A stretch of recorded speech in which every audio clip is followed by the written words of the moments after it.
Nagano was in the habit of placing his cell phone on his writing desk near the window, where its metallic appearance glinted tantalizingly brightly in the sunlight.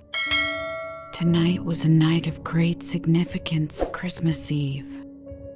At noon, Nagano's cell phone received many messages of greetings from friends and family. He read each one carefully, replied to a few, and, as always, left the phone on his desk to continue his work. Soon the phone rang again, this time causing Nagano to give a small, helpless smile and a slight shake of his head. His office co-workers curiously teased him if it was another blessing text from some romantic girlfriend. Nagano laughed and denied, nothing like that. He then picked up his cell phone, only to see a seemingly clueless message, day after tomorrow at 10 p.m. Nagano bitterly states, "What is this weird stuff?" A co-worker also poked his head in and realized that it wasn't an ordinary holiday wish. It's probably a prank from a bored person. Thinking so, Nagano put his cell phone down and continued working on his paperwork. The next day at the same time, the same text message arrived as expected, tomorrow at 10 p.m. Nagano was starting to feel a little impatient, and he called back the number that sent the text message, trying to figure out who was messing with him.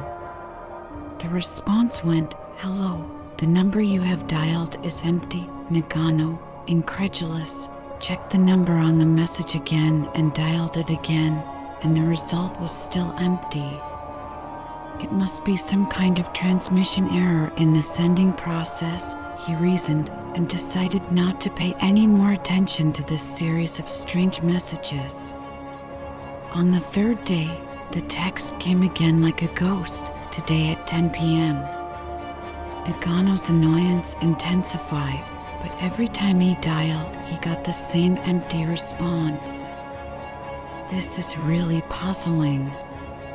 Nagano decides to go home early this day, but the department manager suddenly announces that because of the client's notice, the negotiation has been moved up to tomorrow morning, so he has to finish all the related work tonight.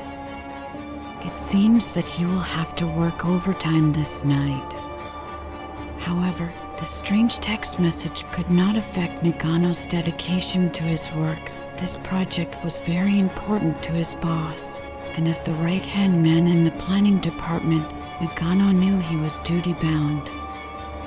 He planned to finish all the work by 10 p.m.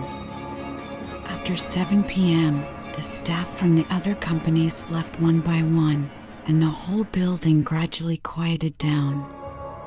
Nagano ordered a boxed lunch, ate it hastily, and then went full steam ahead with his work. By 8:30, all the other co-workers had left, leaving him alone in the entire office.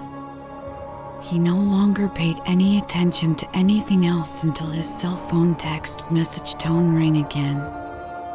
This time he felt another chill, but when he looked at the time, it wasn't 10 o'clock, it was almost 9 o'clock. It was his cell phone that once again received a text message from that weird number, only 1 hour left. Nagano began to wonder about everything around him, but found no trace of it. He decided not to think about it too much and continued to finish his book and then leave this place as soon as possible. Shutting down his computer, Nagano finally finished his work. He quickly left the suffocating office building, lighting a handful of cigarettes on his way out, trying to calm his unstable emotions. He was then crossing a wide street when his cell phone started ringing frantically again, even though it should have been turned off by now. Nagano stopped in his tracks, ready to check the unanticipated haunted-like cell phone. But just then, a sharp sound of car brakes tore through the night sky, followed by a dull thud. His cell phone drew an arc and fell into a pool of blood.